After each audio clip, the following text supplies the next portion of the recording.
Hello students, welcome to our channel Manzil academy. और आज हम लोग केमिकल रिएक्शंस एंड इक्वेशंस जो हमारा चैप्टर 1 है साइंस का, वो आज हम लोग पढ़ने वाले हैं। और ये हमारा लेक्चर 2 है। ये थोड़ा गलती हो गया था, यहाँ पे लेक्चर 2 होगा, ठीक है। ये जो है हमारा लेक्चर 2 है। तो देखते हैं कि आज हम लोग क्या पढ़ने वाले हैं। चलिए, तो देखो, पिछला लेक्चर जो हमारा था उसमें हमने बेसिक्स पढ़ा था। जो इस चैप्टर का जो बेसिक्स है वो हमने पिछले लेक्चर में जो है लेक्चर 1 में हमने इसको कवर किया था। आज हम लोग जो अपना चैप्टर को स्टार्ट करेंगे, हम लोग आज चैप्टर को स्टार्ट करेंगे। आज हम लोग चैप्टर को स्टार्ट करेंगे। तो चैप्टर स्टार्ट करने के लिए हमारा जो है फर्स्ट हमारा 3 टॉपिक्स पढ़ने वाले हैं। पहला केमिकल रिएक्शंस क्या होता है, केमिकल इक्वेशंस क्या होता है, बैलेंसिंग और केमिकल इक्वेशन। देखो, केमिकल इक्वेशन तो आपको बनाना आ गया, अब उसको बैलेंस भी करना होता है। तो वो कैसे करना है वो आप आगे पढ़ने वाले हैं। सबसे पहले देखते हैं कि केमिकल रिएक्शंस क्या होता है।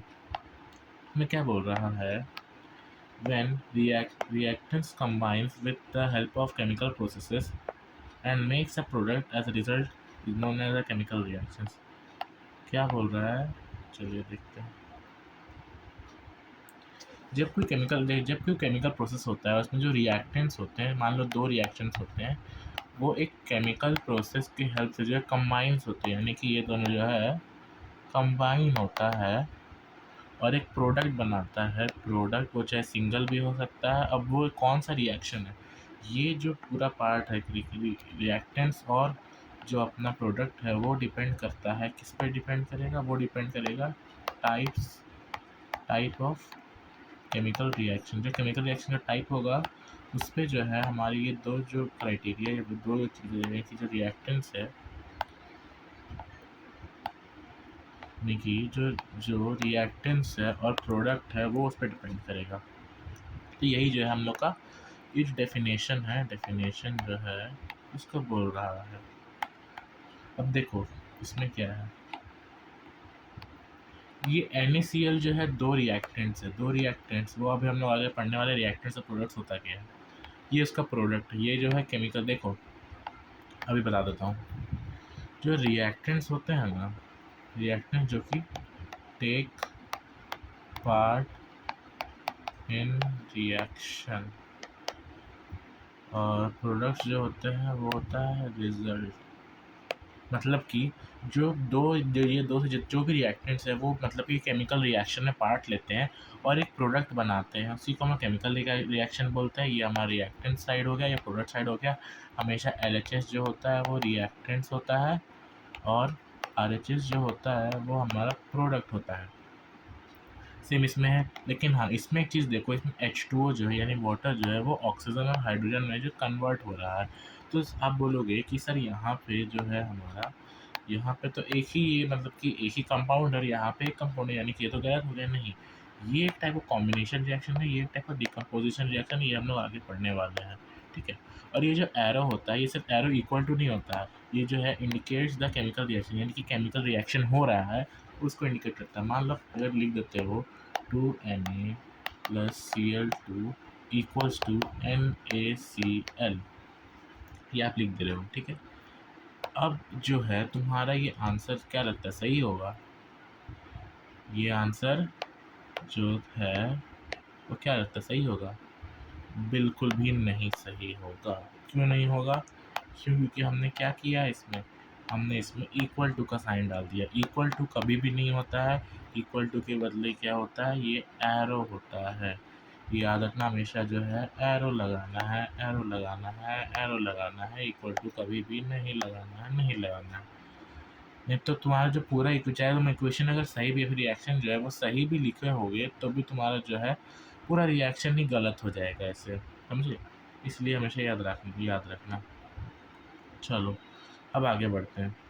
अब देखो, कुछ कुछ रियल लाइफ केमिकल रिएक्शंस होते हैं हमारे, मतलब कि जो डेली लाइफ से कुछ केमिकल रिएक्शंस होते हैं वो हम लोग पढ़ेंगे। सबसे पहला है milk is left at room temperature in during summers. जब हम लोग मिल्क जो होता है, दूध जो होता है, उसको हम लोग ऐसे ही रूम टेम्परेचर मतलब कि लगभग लेके चलो, गर्मी के टाइम की बात कर रहा है तो रूम टेम्परेचर हम लोग लगभग 35 से 40 के अराउंड हम लोग लेके चलते हैं। इसमें अगर हम लोग मिल्क जो है उसको हम लोग रख देंगे तो वो क्या होता है, उसमें कर्लिंग हो जाता है, वो कर्ड में कन्वर्ट हो जाता है। तो ये भी टाइप ऑफ केमिकल रिएक्शंस होता है, ठीक है। हाँ, तो देखो यही जो है कर्लिंग हो जाता है। देखो जो जब दही में बनता है तो हमने याद किया था, याद करो, मतलब याद करो कि हमने जो लेक्चर 1 में की भी बात देखी थी, जो केमिकल रिएक्शन होता है वो एक टाइप का केमिकल चेंज होता है, वो एक टाइप का केमिकल चेंज होता है। अब केमिकल चेंज क्या होता है, जो कि इरिवर्सिबल होता है, यानी कि क्या हम लोग कहाँ गया कि क्या, तो हम लोग जो कर्ड है उससे हम लोग पता कर, उससे जो हम लोग वापस जो मिल्क में कन्वर्ट कर सकते हैं, नहीं कर सकते। यानी कि जो ये एक टाइप का क्या है, केमिकल प्रोसेस है, बस इतना ही याद रखना, केमिकल चेंज है। उसके बाद बोला है an iron tawa is left expose to humid atmosphere. अच्छा, तवा पे नेल, ये ना नहीं होगा आयरन तवा। लेकिन वैसे तो ये गर्म होता है, केमिकल रिएक्शन से कुछ नया फॉर्म नहीं होता है, ये जो होगा नहीं, इसको थोड़ा गलत दिखाइए। अब नेक्स्ट क्या बोल रहा है कि ग्रेप्स आर फर्मेंटेड, यानी कि ग्रेप जो फर्मेंटेशन होता है ग्रेप्स में, जो सिकुड़ जाता है, फर्मेंटेशन होता है, तो वो हम लोग को उसको इरिवर्सिबल नहीं है, मतलब वो इरिवर्सिबल है, उसको हम रिवर्स नहीं कर सकते हैं, इसलिए जो है वो भी रहेगा, केमिकल रिएक्शंस होता है। फूड जो आप बनाते हो फूड, उसको वापस रिवर्स रॉ फॉर्म से रॉ फॉर्म में तो नहीं कर सकते हो, यानी कि ये भी क्या होगा, केमिकल रिएक्शंस होगा।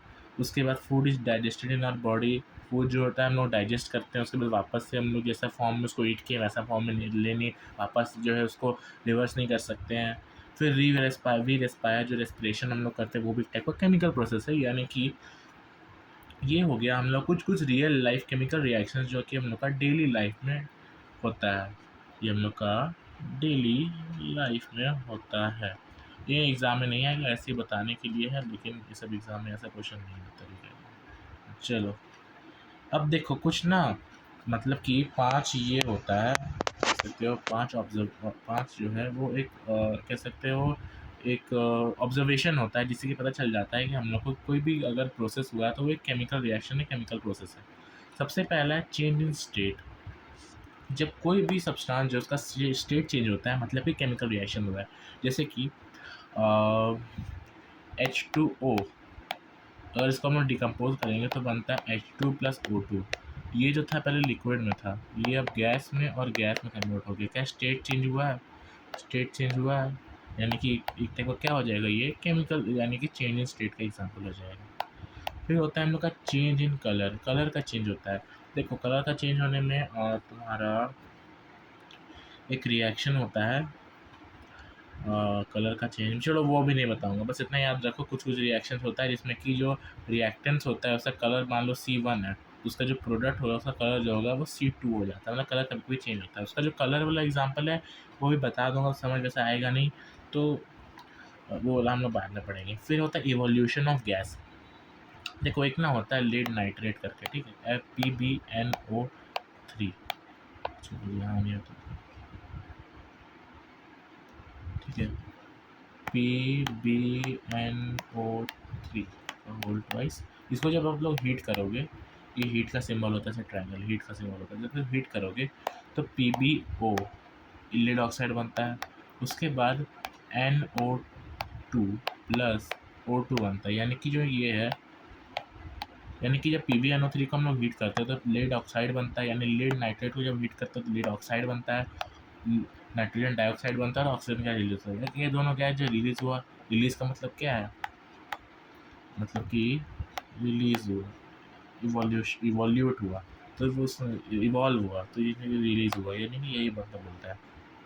चेंज इन टेम्परेचर, एक और रिएक्शन होता है, एक और रिएक्शन होता है CaO प्लस H2O, जो कि बनता है हम लोग का CaOH का होल ट्वाइस। देखो ये होता क्या है, ये कैल्शियम ऑक्साइड है, ये वाटर है, जब उसको रिएक्ट कराते हैं तो कैल्शियम हाइड्रोक्साइड बनता है, और इसमें होता क्या है कि टेम्परेचर जो है, टेम्परेचर राइज हो जाता है, यानी टेम्परेचर बढ़ जाता है। मान लो अगर आप बकेट में, एक बकेट है, इसमें अगर आप CaO होगा, ठीक है, जब हम लोग आगे पढ़ेंगे अभी एक रिएक्टिविटी है, ये CaO है, इसमें जो है वाटर डाल दिए, वाटर डाल दिए, तो जो फॉर्मेशन होगा वो होगा CaOH, यानी कि कैल्शियम हाइड्रोक्साइड। बट जो है जो इसका जो मतलब कि जो लेयर है, यानी कि जो पूरा हम लोग का जो कंटेनर है वो पूरा गर्म हो जाता है। क्यों गर्म होता है? क्योंकि टेम्परेचर जो है उसका चेंज हो जाता है सॉल्यूशन का, इसलिए। उसके बाद लास्ट में हमारा फॉर्मेशन ऑफ प्रेसिपिटेट। प्रेसिपिटेट क्या होता है? एक रेसिड्यू, मतलब कि रेसिड्यू, जैसे कि हम लोग ने पढ़ा था रेसिड्यू जो होता है, और जब हम लोग ये कार्बन बर्न करते हैं तो उसमें कोल जो होता है रेसिड्यू होता है। तो वैसे ही एक जब भी रिएक्शंस होता है उसमें कोई सब्सटेंस, मान लो कि दो रिएक्शन, एक्वस एक्वस तो पता ही होगा आप लोग को, नहीं पता बता दूँगा। एक्वस क्या होता है? एक स्टेट है, यानी कि कोई भी सॉलिड को अगर हम लोग लिक्विड के साथ मतलब कि उसका सॉल्यूशन बनाएँगे तो जो उसका स्टेट होगा वो एक्वस स्टेट होगा, यानी कि कोई भी सॉल्यूशन या कोई भी सब्सटेंस जो कि उसका सॉल्यूशन बना है वाटर के साथ, ठीक है? वाटर या लिक्विड नहीं रखो, यहाँ पे रखो वाटर, ठीक है? वाटर, उसको एक्वस बोलते हैं।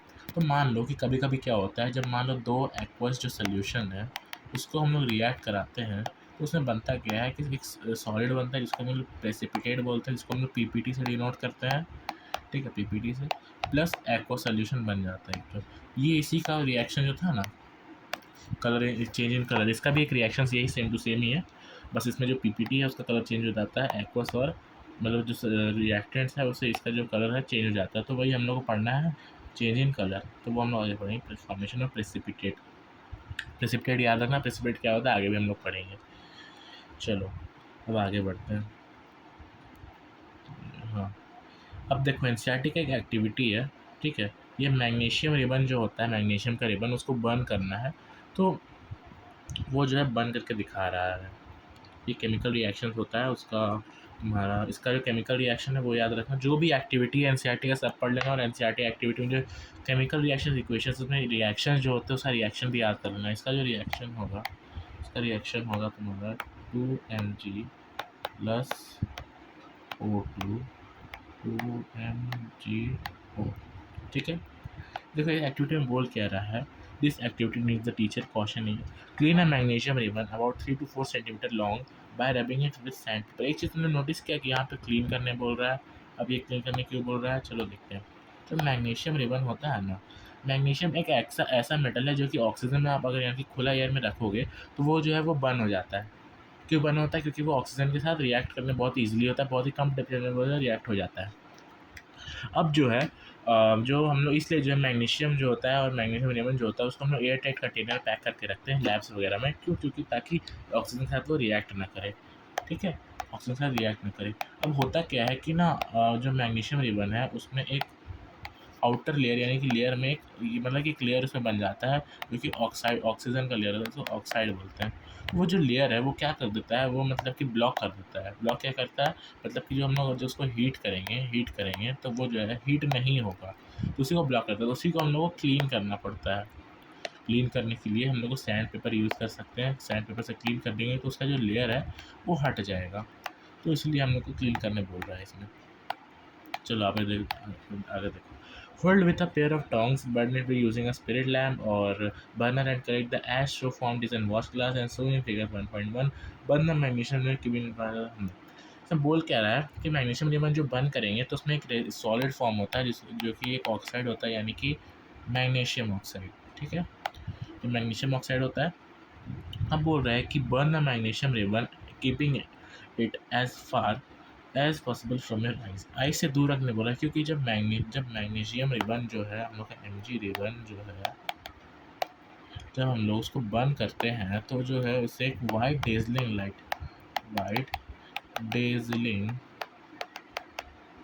लाइट जो है प्रोड्यूस होता है। वो जो होता है आइज के लिए बहुत ही हार्मफुल होता है। यही जो है इसको जो है वर्ड्स में जो है बोला गया है। You must have observed that magnesium ribbon burns with a dazzling white flame and changes into white powder. This powder is magnesium oxide. It is formed due to the reaction between the magnesium and oxygen present in the air. देखो पता है इससे question बनता है। मान लो, देखो क्या देगा क्वेश्चन में, यही सेम एक्टिविटीज है। बोल देगा कि एक मेटल है, ठीक है? मेटालिक रिबन है X और एक सॉलिड प्रोडक्ट है उसका रिएक्शन का Y और कलर्ड लाइट है Z। अब तुमको XYZ मान लो कि दे देगा आइडेंटिफाई करने के लिए। तो X जो है हम लोग का क्या हो जाएगा, क्या पूछा है X में, क्या बोल रहा है metallic ribbon x, metallic ribbon हमने क्या पढ़ा था, एक्स हमने मेटालिक रिबन क्या पढ़ा था, एम मैग्नीशियम। फिर वाई में क्या बोल रहा है, सॉलिड प्रोडक्ट क्या बनता है, मैग्नीशियम ऑक्साइड। फिर बोल रहा है कि कलर्ड एक लाइट बन रहा है जेड क्या हो जाएगा, वाइट डेजलिंग लाइट।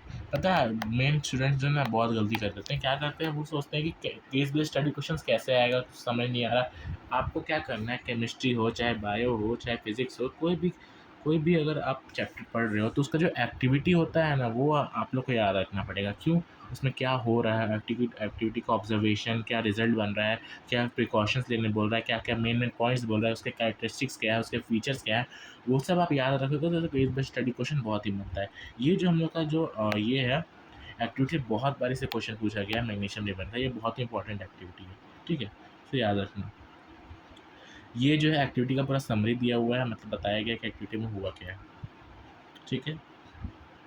चलो, अब एक और एक्टिविटी है, NCERT activity point 1.2, lead nitrate, वही वाला लीड नाइट्रेट वाला, add potassium iodide solution, lead nitrate. अच्छा हाँ, सुनो सुनो सुनो सुनो सुनो सुनो, ये वाला जो है ना, ये डबल डिस्प्लेसमेंट का रिएक्शन है, ठीक है, डबल डिस्प्लेसमेंट एक रिएक्शन होता है, उसका है जो हमने भी पढ़ा था ना। हाँ, ये फॉर्मेशन ऑफ प्रेसिपिटेट और चेंज इन कलर, ये दोनों जो है इसका एग्जांपल हो जाता है। इसका देखो एग्जांपल में इसका जो है रिएक्शन होता है। हम्म, देखो इसका ना रिएक्शन जो होता है, केमिकल रिएक्शन, वो मैं बता देता हूँ। वही PbNO3, देखो लीड नाइट्रेट यानी कि PbNO3 का होल्ड टेस्ट खुला है, पीबी का जो है वैलेंसी 1 है, NO3 का वैलेंसी, सॉरी इसका 2 है, इसका 1 है, PbNO3, ठीक है। सॉरी सॉरी, ये एरो कहाँ से करेंगे,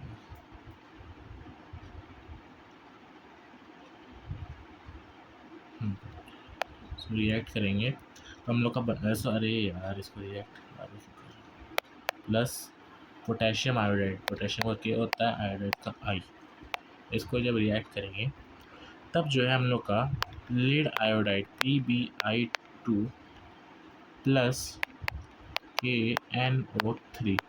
अब देखो इसमें होगा क्या, ये एक एक्वस है, ये एक एक्वस है और ये एक एक्वस है, तो बताओ ये क्या होगा, ये होगा हमारा PPT। मैंने क्या बताया था, जब दो एक्वस को रिएक्ट करेंगे तो अधिकतर बार जो है वो PPT यानी प्रेसिपिटेट बन जाता है। ये जो है कलरलेस होगा, ये भी कलरलेस होगा, ये भी कलरलेस होगा, ये होगा येलो, समझे, कलरलेस कलरलेस मिलाएं और क्या बन गया हम लोग का, येलो बन गया। तो ये एक्टिविटी में बोल रहा है, बट यू ऑब्जर्व हमने ये किया कि इसमें फॉर्मेशन ऑफ प्रेसिपिटेट हो रहा है, चेंज इन कलर हो रहा है, बस यही बताना है, और रिएक्शन होगा तो रिएक्शन लिख देना। अब है एनसीईआरटी एक्टिविटी 1.3, वही ये वाला, अच्छा जिंक ग्रैन्यूल्स है ना। देखो इसमें बोल रहा क्या है, take a few of zinc granules by evolution of gas का, ठीक है, इसमें होगा क्या, मैं ऐसे बता देता हूँ।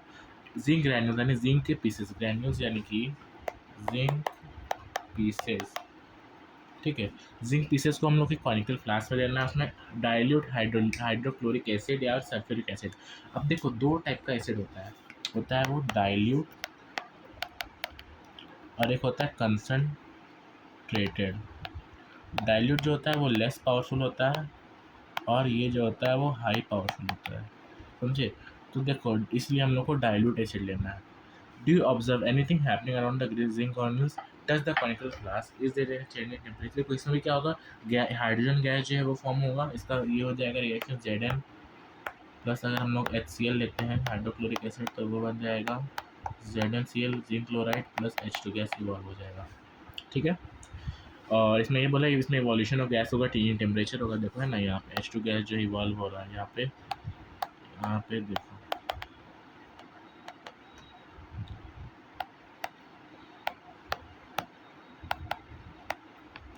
H2 गैस रिलीज हो रहा है, यहाँ पे जिंक ग्रैन्यूल्स लिए, ये हाइड्रोक्लोरिक एसिड है, समझे। ये भी एक बहुत ही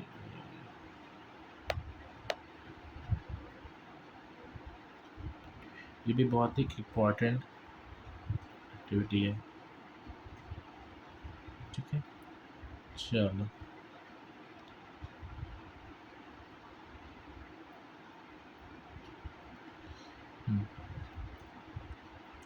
अब तो हम लोग पढ़ते केमिकल रिएक्शंस, तब हम लोग पढ़ते हैं केमिकल इक्वेशन होता क्या है। केमिकल इक्वेशन जो हम लोग बोल रहे हैं वो होता क्या है, केमिकल इक्वेशन होता क्या है आखिर। चलो डेफिनेशन पढ़ते हैं। Representing a chemical reaction with the help of symbols is known as chemical reaction. ये जो भी केमिकल रिएक्शन हो रहा है, ये केमिकल रिएक्शन हो रहा है, इसको रिप्रेजेंट करने के लिए हम केमिकल इक्वेशन लिख रहे हैं।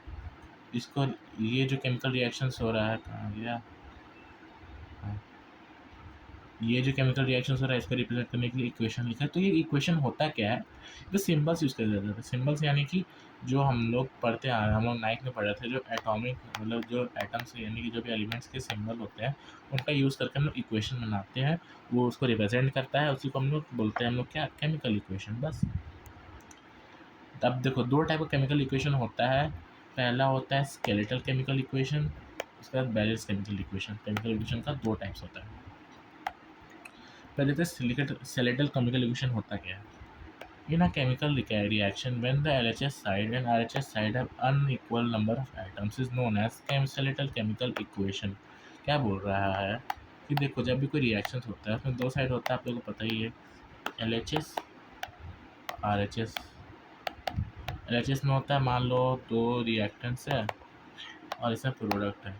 मान लो कि जैसे इसमें होता क्या है, इसमें नंबर ऑफ एटम्स, एटम्स तो पता ही है आपको क्या होता है, वो नंबर ऑफ एटम्स अनइक्वल होता है। जैसे कि एक रिएक्शन इसमें एग्जांपल लिया है Mg+O2 MgO। इसमें देखो Mg जो है मैग्नीशियम जो है, यहाँ पे जो है एक मैग्नीशियम का एटम्स है, यहाँ पे भी एक मैग्नीशियम का एटम्स है। यहाँ ऑक्सीजन का दो एटम्स है, यहाँ पे ऑक्सीजन का सिर्फ एक ही एटम्स है। यानी कि क्या पहले क्या स्केलेटल केमिकल इक्वेशन है, अनबैलेंस है, क्योंकि यहाँ पे तो एक है, यहाँ भी एक है, इसका एक मैग्नीशियम का एक तो यहाँ, लेकिन ऑक्सीजन तो यहाँ पे एक ही है। यानी कि क्या है, एक स्केलेटल केमिकल इक्वेशन है, अनबैलेंस्ड है, इसको हम अनबैलेंस्ड भी बोलते हैं। तो ये होता है स्केलेटल केमिकल इक्वेशन। अब हम लोग देखते हैं कि बैलेंस केमिकल इक्वेशंस क्या होता है। स्केलेटल तो पढ़िए, अब बैलेंस क्या होता है। In a chemical reaction, when LHS side and RHS side of equation have equal number of atoms, is known as balanced chemical equation। जब LHS साइड में और RHS साइड में इक्वल नंबर ऑफ एटम्स होंगे उसको हम लोग balance chemical equation बोलेंगे। जैसे यहाँ पे देखो, यहाँ पे क्या है, ये जिंक है, जिंक का एक नंबर ऑफ एटम्स है, हाइड्रोजन का दो, ये SFO सल्फेट है, इसका एक एटम्स है, जिंक का यहाँ पे एक है, सल्फेट का एक है, हाइड्रोजन का दो है, बैलेंस है। आयरन यहाँ पे एक है, हाइड्रोजन यहाँ पे एक है, ऑक्सीजन यहाँ पे एक है, आयरन यहाँ पे तीन है। एक सेकेंड, ऐसे ठीक है, नहीं, गलत आ गया, ऐसे यहाँ पे थ्री नहीं होगा, यहाँ पे फोर।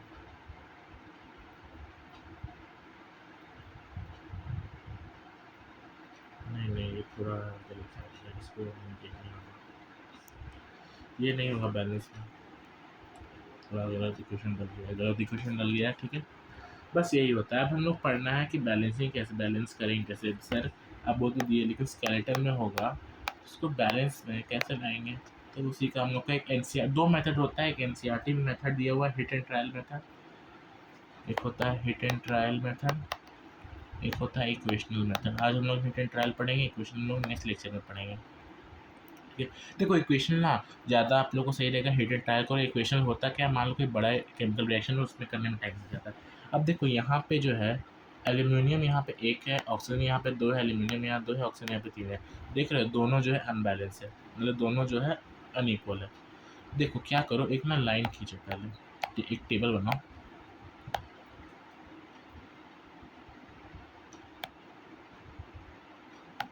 ठीक है, टेबल बनाओ। इसमें क्या करो, यहाँ पे डालो तुम जितना भी एलिमेंट्स है, यहाँ पे तुम एलिमेंट्स डालो। ये हो गया तुम्हारा LHS साइड में नंबर ऑफ आइटम्स, ये RHS साइड में। अब देखो कौन कौन सा एलिमेंट है हम पास, हम लोग पास एल्यूमिनियम है, ऑक्सीजन है। देखो इतना तरीका होता है अच्छे से बैलेंस करने का। बैलेंस में सबसे पहले आप देखो क्या करो, मेटल्स को बैलेंस करो, मेटल्स के बाद नॉन मेटल्स को करो, नॉन मेटल्स के बाद जो है ऑक्सीजन को करो, फिर उसके बाद जो है हाइड्रोजन को करो। अब अगर ऑक्सीजन हाइड्रोजन अगर आपको लग रहा है तो इसको आप इंटरचेंज भी कर सकते हो, कोई प्रॉब्लम नहीं है इससे। बस हाँ, ये अगर आप स्टार्टिंग में कर लेते हो तो आपको ईजी पड़ेगा। यहाँ पे एल्यूमिनियम जो है मेटल है, ऑक्सीजन जो है गैस है। पहले हम लोग क्या करते हैं, एल्यूमिनियम को कर लेते हैं बैलेंस। एल्यूमिनियम यहाँ पे LHS में एक है, इसका यहाँ पे दो है, अगर इसको 2 से मल्टीप्लाई करोगे तो ये 2 हो गया, ठीक है। ये बैलेंस हो गया, ठीक है। एल्यूमीनियम जो है वो बैलेंस हो गया। अब हम लोग देखते हैं ऑक्सीजन। ऑक्सीजन जो है यहाँ पे 2 है, यहाँ पे 3 है। अब देखो पता है यहाँ आएगा ट्विस्ट, इसी में जो है बहुत लोग गलती कर देते हैं। अब क्या होगा यहाँ पे, अब देखो इधर 2 है इधर 3 है। अगर मैं इधर को 3 से मल्टीप्लाई कर दूँ और इसको 2 से मल्टीप्लाई कर दूँ तो दोनों जो है 6 हो जाएगा। क्या हो जाएगा? अब देखो अगर इसको 6 से जो है अगर मल्टीप्लाई करेंगे तो ये भी जो एल्यूमीनियम जो है 6 से मल्टीप्लाई हो जाएगा, ऑक्सीजन 6 से मल्टीप्लाई हो जाएगा। यानी कि यहाँ पे जो एल्यूमीनियम 2 था वो जो है मल्टीप्लाई हो जाएगा, सॉरी 2 से मल्टीप्लाई करना है हम लोग को, 2 से मल्टीप्लाई करके ये 4 हो जाएगा। अब जो है एल्यूमीनियम यहाँ पे जो है 4 हो गया है, 4 हो गया। अब जो है हम लोग थोड़ा-सा इस पे चेंज करना होगा। अब यहाँ पे 1 था, इसको 4 से मल्टीप्लाई करेंगे तो 4 हो गया। यानी कि फाइनल जो हम लोग का बैलेंस का कोएफ़िशिएंट्स आएगा वो हो जाएगा पहला का 4, दूसरा यानी कि इसका ऑक्सीजन का सेम ऑक्सीजन का हो जाएगा हम लोग का 3 और जो है यहाँ पे हो जाएगा हम लोग का 2। यानी कि जो फाइनल हम लोग का बनेगा वो हम लोग का बन जाएगा इक्वेशन जो है, फाइनल हम लोग का इक्वेशन बनेगा, फाइनल आंसर वो तुम्हारा बनेगा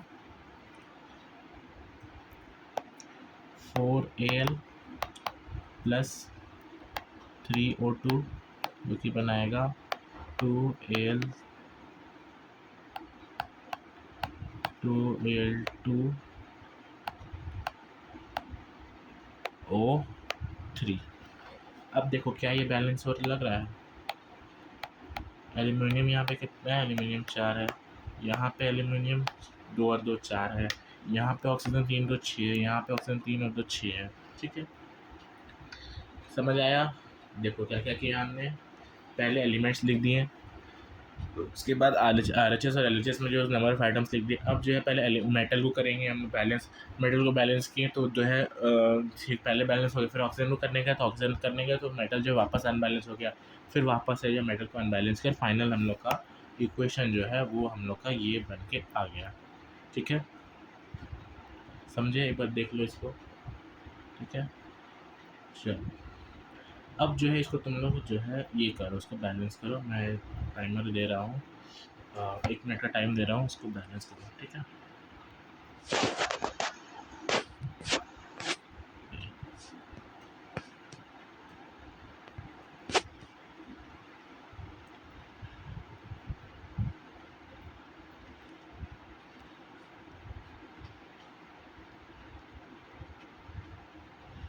ठीक है, ये ना,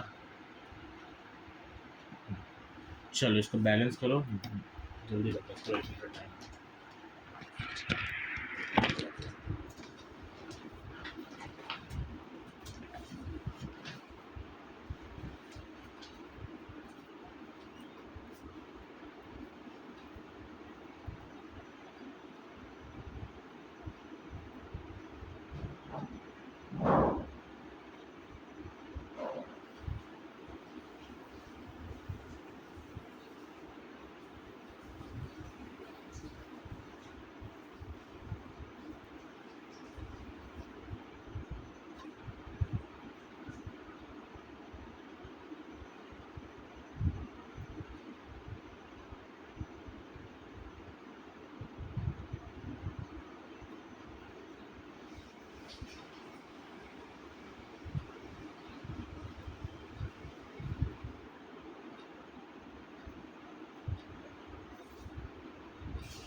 हो गया बैलेंस।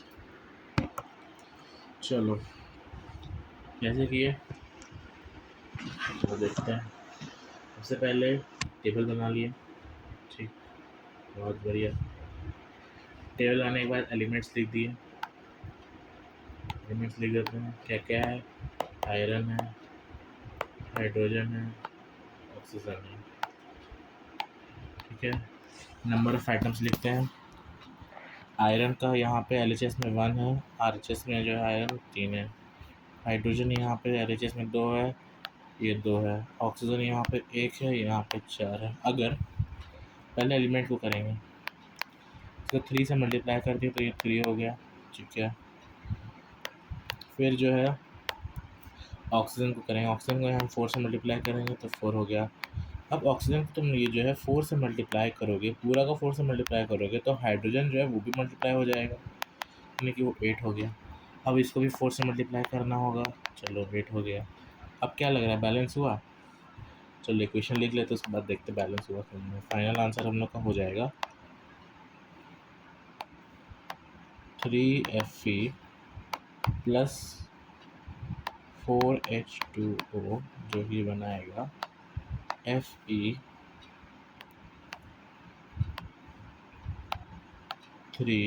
प्लस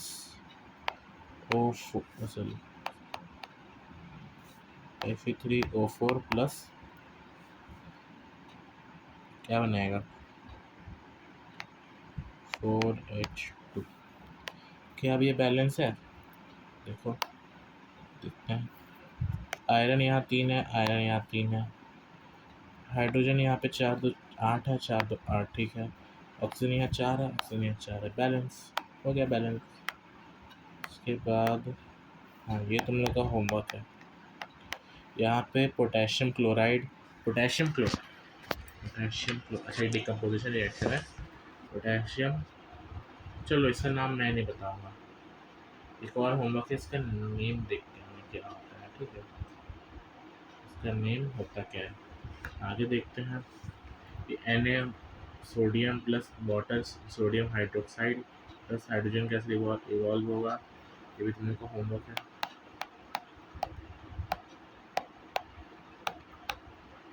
उसके बाद जिंक प्लस हाइड्रोक्लोरिक एसिड वाला वही जो हम लोग ने पढ़ा था अभी, ये एक्टिविटी 1.3 में वही है, सेम टू सेम, इसको बैलेंस करना है बस।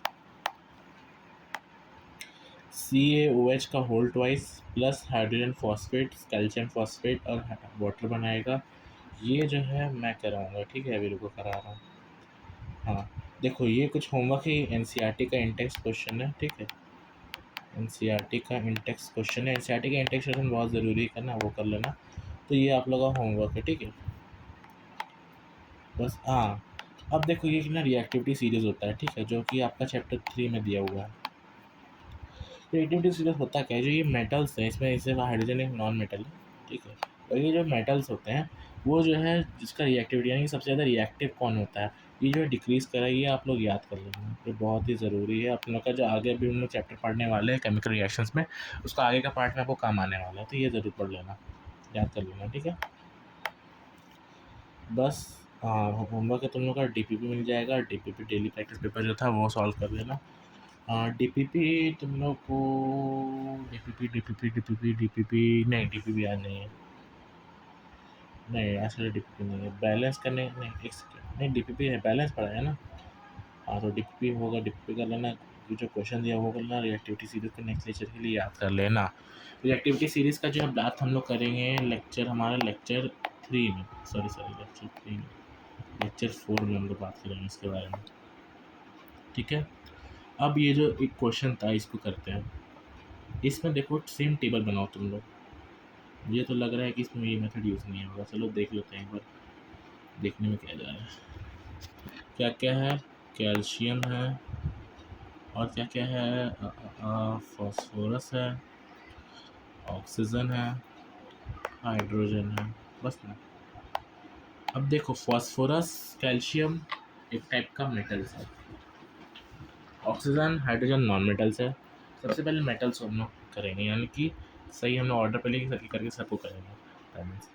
ये एक है यहाँ पे कैल्शियम, यहाँ पे कैल्शियम 3 है, फॉस्फोरस यहाँ पे जो है फॉस्फोरस 1 है, यहाँ पे फॉस्फोरस 2 है, क्योंकि ये PO4 का 2 है, यानी फॉस्फेट का 2 है, यानी कि फॉस्फेट का होल ट्वाइस है, यानी कि P में भी 2 जाएगा। ऑक्सीजन यहाँ पे 2 है, यहाँ पे 4 है, 4 2 6 हो गया। ऑक्सीजन यहाँ पे 1 है, यहाँ पे 4 2 6 और 1 7 हो गया। उसके बाद हाइड्रोजन यहाँ पे 3 और 2 5 है, और यहाँ पे हाइड्रोजन जो है वो हम लोग का 2 है। अब देखो इसमें होगा क्या। देखो एक्चुअली होता क्या है ना कि इसमें जो बड़ा-बड़ा रिएक्शंस होता है ना, उसको आपको बैलेंस का जो कोएफ़िशिएंट्स होता है वो आपको याद करना पड़ता है। जैसे कि 2 रिएक्शंस है, उसका मैं याद करा दूँगा, वो याद करना होगा। तो देखो अब तुम क्या ही करोगे, इसको मान लो 3 से मल्टीप्लाई कर दिए, ठीक है? सेम इसमें 2 से मल्टीप्लाई कर दिया। अब इसको 3 से मल्टीप्लाई करने जाओगे, पता चलेगा कि ये भी हो गया अनबैलेंस। यानी कि आप बनाते जाओगे। अगर ये एमसीक्यू के फॉर्म में आया तो इसमें तो आप लोग को याद कर लेगा, आप लोग लिख लोगे। लेकिन अगर सॉल्व करने आया क्वेश्चन, तो जो है इक्वेशन मेथड का हेल्प होता है। ये इक्वेशन मेथड का जो है इसी में जो है ऐसा क्वेश्चन में ही जो है हम लोग का यूज़ होता है। ये हम लोग नेक्स्ट लेक्चर में कवर अप करेंगे, ठीक है? इसको नेक्स्ट लेक्चर में पढ़ेंगे। यानी कि ये जो है इससे बन जाएगा एनसीईआरटी मेथड से, लेकिन बहुत ही बड़ा बनेगा। तो मुझे याद दिला देना, मैं स्लाइड में देखता हूँ, डाल दूँगा। ये आप लोग का जो है नेक्स्ट लेक्चर में हम लोग कर रहे हैं, ठीक है? नेक्स्ट लेक्चर में। तो यानी कि हम लोग का जो पहला लेक्चर है वो हम लोग कंप्लीट हो गया। हमने जो है सारे टॉपिक्स पढ़ लिए। आ गया केमिकल रिएक्शन पढ़ लिया, केमिकल रिएक्शन पढ़ लिया, बैलेंसिंग पढ़ लिया, एनसीईआरटी मेथड से पढ़ लिया, और जो इक्वेशन मेथड है वो हम लोग नेक्स्ट लेक्चर में करेंगे। होमवर्क आपका वही जो अभी मैंने बताया, डीपीपीआई का सॉल्व कर लेना। जो मैंने क्वेश्चन दिया, कितना क्वेश्चन दिया है बैलेंस का, 1 2 3 3 क्वेश्चन, और ये 4 क्वेश्चन है, ये कर लेना, और ये एक्टिविटी सीरीज को याद कर लेना। थैंक यू एवरीवन, मिलते हैं हम लोग अपना लेक्चर 3 में। थैंक यू, नाइस डे, और रेडी रहना कल का लेक्चर के लिए। रिवाइज़ कर लेना ज़रूर। बाय। रिवाइज़ करना बहुत ज़रूरी है। बाय। बाय।